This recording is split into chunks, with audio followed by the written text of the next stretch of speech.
hayop, bagay, lugar o pangyayari. Ito ay nagsisimula sa malaking titik. Pambalana. Tumutukoy sa pangkalahatang pangalan ng tao, bagay, lugar o pangyayari. Kapag isinulat, ito ay nagsisimula sa maliit na titik, maliban na lamang kung ito ang simula ng pangungusap. Narito ang ilang halimbawa ng pambalana at pantangi.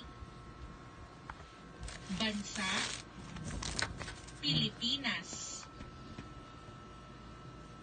Bansa, Japan.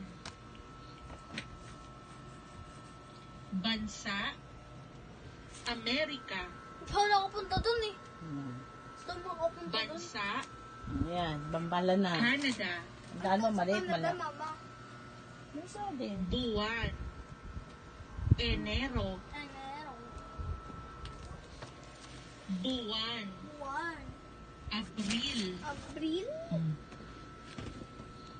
Buwan, Buwan.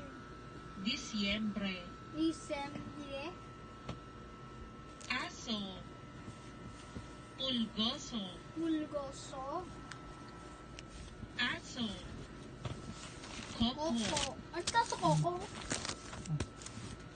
Aso, Pangalan ng aso. Kochi.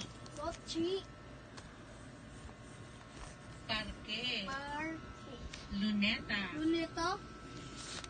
Ako tama tayo sa Luneta. Parke, Kalawit Safari. Ipa. Ako punta natin sa Paris. Park